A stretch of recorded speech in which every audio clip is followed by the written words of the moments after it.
Hi mga mom, sir! Welcome back to my channel. At naisip ko na pagkakitaan ulit ang vlogging. At may mga kaibigan akong nagtatanong, so naisip ko why not sagutin natin at i-post ko na lang sa YouTube para nagbabalik ako sa pag-YouTube kasi wala naman akong gawa dito sa Turkey. By the way, nandito nga pala ako sa Turkey. Nagbabakasyon kami ng partner ko. So, yeah. Sasagutin natin yung mga tanong ng kaibigan ko at i-share ko na rin sa inyo kung ano yung mga tanong nila. Kasi as of now, wala pa akong mga followers. So, ang sasagutin ko muna is yung mga tanong ng friends ko sa akin. Okay? So, yeah. First, common question na tinatanong sa mga Filipina na may jowang Turko or Turkish ay ilan ba ang pwede nilang asawahin? So, yeah, sasagutin ng partner ko na nandito lang siya sa gilid at ayaw niya magpakita kasi masyado siyang private. Question. How many wives you can marry here in Turkey? In Turkey, you cannot marry. Can you can marry only for one, but in Islam, you can marry until 4. But as a Turko, as a Turkish, In Turkish, in government, you can only marry with one. that's the rules. Yes. Oh, so, narinig niyo yun, only one wife. Okay? Isa lang po tayo. Kasi sa Pilipinas, pagkakaalam ko sa mga Muslim, pwedeng 4. Sa Islam nga, 4. Which is, ang religion naman dito sa Turkey is Muslim.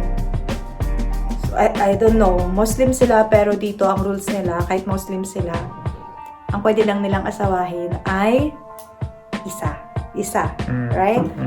So, next question. Can Turkish men marry a single mom? Single, yes, can. Single mom, like have child.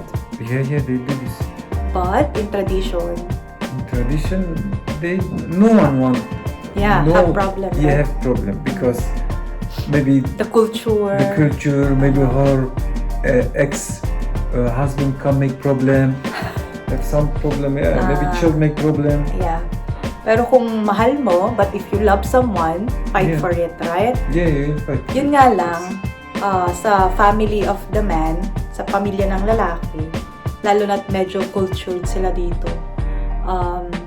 Yun nga, kapag may junakis ka, yun nga daw, baka magka-problema pa sa una mong asawa. So, next, ito na yung last, kasi wala naman silang masyadong tanong sa akin. Yung last is, how you will know if the Turkish guy is like you, love you, how the people will know? So difficult because Turkish men they like to cheat too much, like Filipino. They're very paasa, they're very Yes. cheaper. Parang Pilipino daw ang Babaero. mga Turko. Babaero. Yeah, babaero. So, how they will know kung ano sila, kung seryoso pa He sila. will never show you he love you or not. He will never know he love you or not. But, If he saw another woman, he always will look. much better live live together. together. Okay. Long relationship. Getting to know each other. Yes. Okay. Kasi nga daw, ang mga Turkish din ay mga babaero, mga manloloko rin daw. Turkish woman wanna so easy married, but Turkish men doesn't want married easy. They want a long time. Yeah. Getting to know each other Yes. pala ang peg ng mga Turkish. Gano'n. So, yun na lang muna. Kasi ito lang yung una kong vlog. Next time, ulit, the other question. Okay? So, thank you so much for watching. Bye-bye!